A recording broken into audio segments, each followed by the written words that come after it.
All right, you guys, happy Tuesday. And it's looking like Brigitte Macron wants revenge. I'm telling you, Brigitte cannot stop, won't stop. Unbelievably, I just found out that Xavier Poussard, the journalist that I worked with on the entire Becoming Brigitte series, he has now been summoned to the Italian police. Yeah, I'm going to tell you all about that. And you know what I was thinking? Wouldn't it be great if Bill Gates created a chemical that could be sprayed on all of our organic food? Yeah, no, actually, no one has ever thought that. No one has ever said that, which is why Michelle Pfeiffer, the actress, came out of absolutely nowhere to alert the public to the fact that that's what Bill Gates is maybe doing. So I'm going to tell you about that. And lastly, if you have not heard, Elmo is anti-Semitic. Yeah, I don't know how else to break that to you, but that is true. The official Elmo X account has allegedly been hacked, and he had some choice words for Israel and Trump. So let's talk about it. Welcome back to Candace. I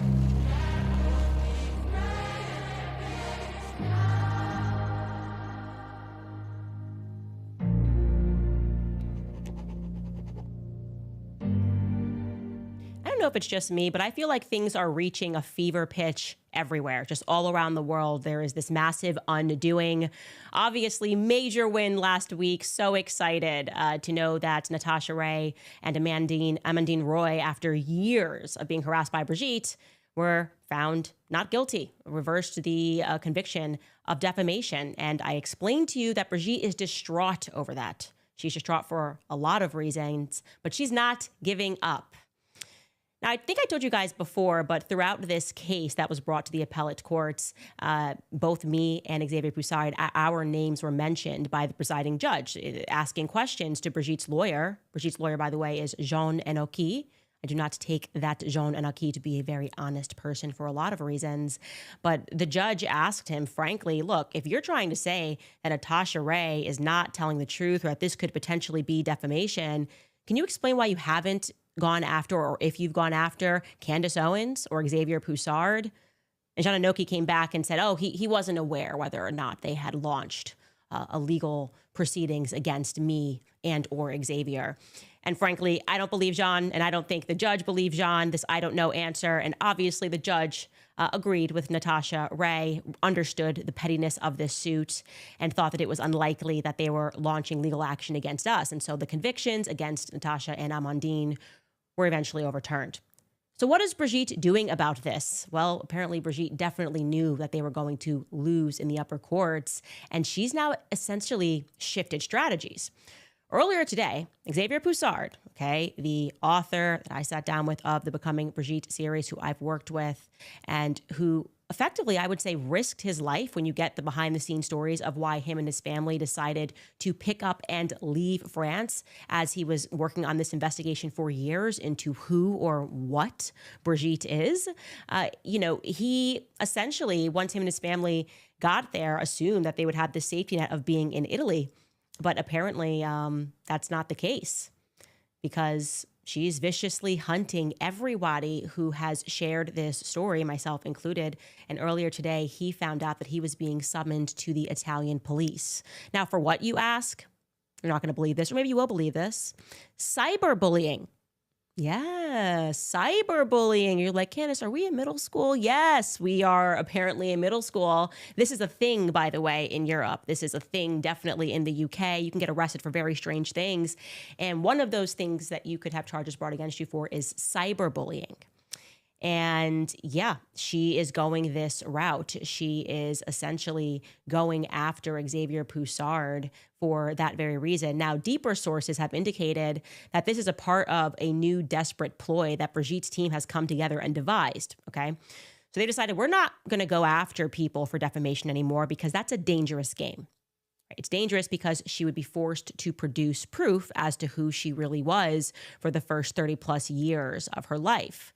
Right? That was everything that I was mentioning from day one. When we got the legal letter, I thought it was extremely obtuse.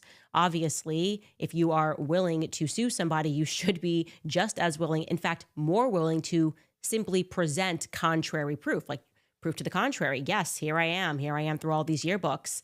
And Brigitte has refused to do that over and over and over again. They don't think Brigitte is going to ever present that evidence. So they've taken that off the table now. They're not going after anyone for defamation. They've also ruled out going after people, which they thought about doing this on the grounds of transphobia. Yes, also apparently an option in France. You could, I guess you could say it's kind of a thing in America too. Hate speech, quote unquote, hate speech. And sometimes hate speech can be you simply telling the truth. But she has decided to nix that from the agenda as well because she realizes the obvious that you have to kind of actually be trans to state a claim that you were impacted by transphobia, whatever that is. So the source says that her brilliant team has come together and they're now launching a new initiative against reporters within the scope of the law that they feel that they can win on. And that scope of the law is cyberbullying. And they're obviously going international. Xavier is being contacted by the Italian police. But also, this further contextualizes that really bizarre letter, rambling letter that we received from Brigitte and Macron's legal team here in the U.S. last week. You remember? They were listing all of these things that I was like, this isn't defamation. Why are you just keeping an archive of all of my tweets? Well, they had that in mind. She's not thinking about defamation anymore. She's thinking about cyberbullying, and I am still on her list. Again, I think clearly she has no comprehension of free speech in America and what that means.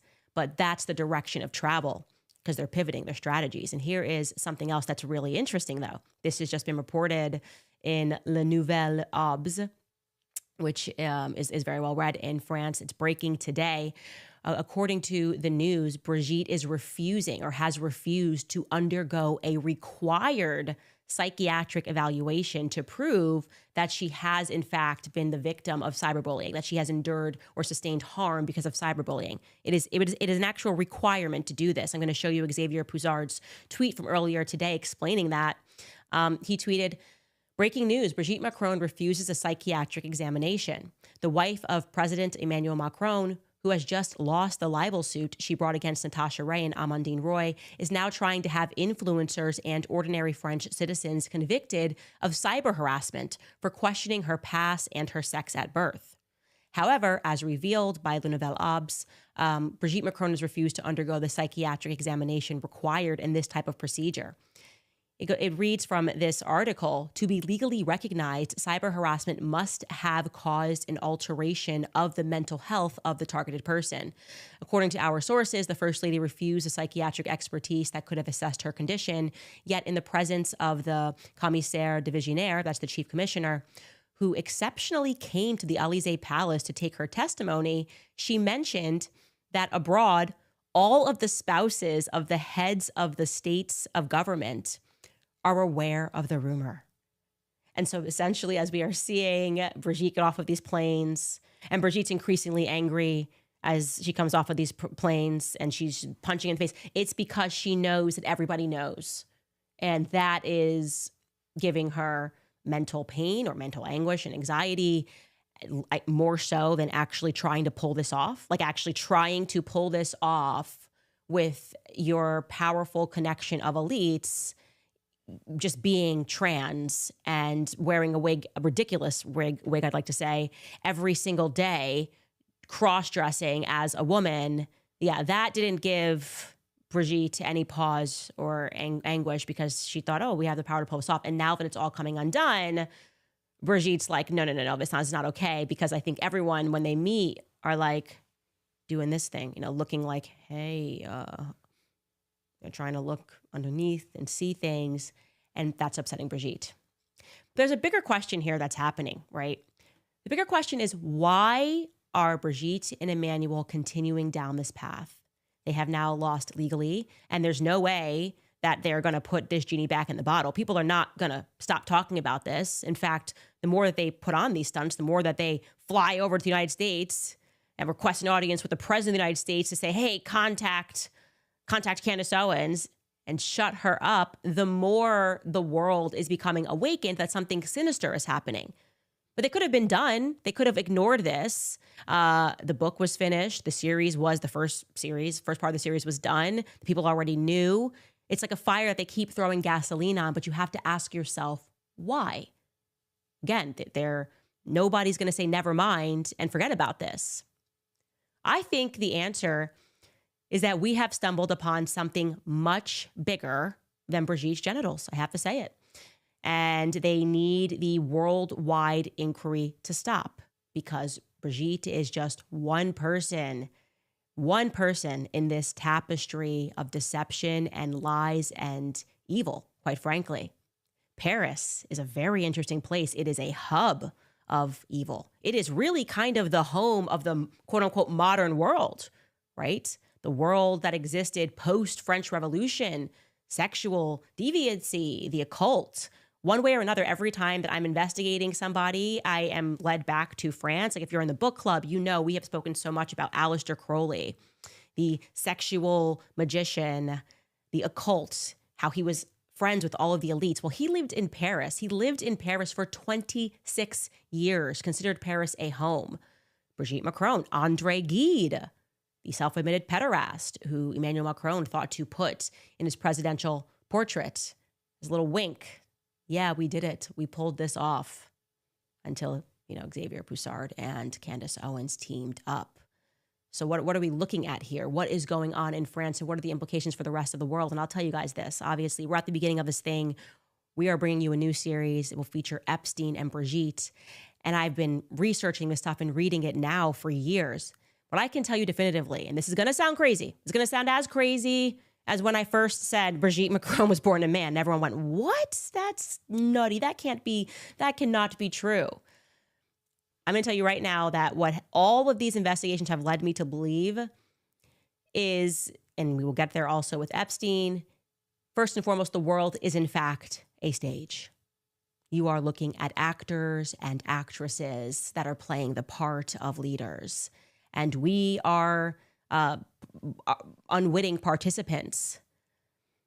It is a stage. I can tell you that I believe firmly that the elites practice rituals. And if you do any basic study in Aleister Crowley, if you read the book Chaos, if you started to put the pieces together, you would very much realize, okay, what are they believing in? This guy held an audience with presidents, elites. He was friends, by the way, with André Gide. He conducted magic in Algeria. Oh, Algeria. Yeah, in order to initiate yourself into his cult, you had to go to Algeria. That's interesting. That's about where Jean-Michel Trogneux stopped existing. Algeria played a very significant part in the story if you follow the Becoming Brigitte series. There's something about Algeria, André Gide, Algeria.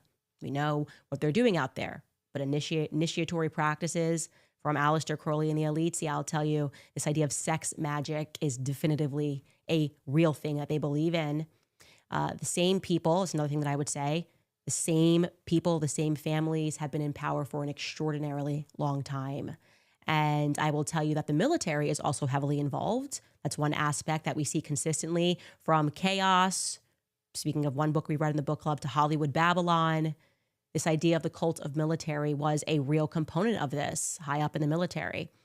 And also, what you should know is that there is a guiding theology to this. It's a disturbing one.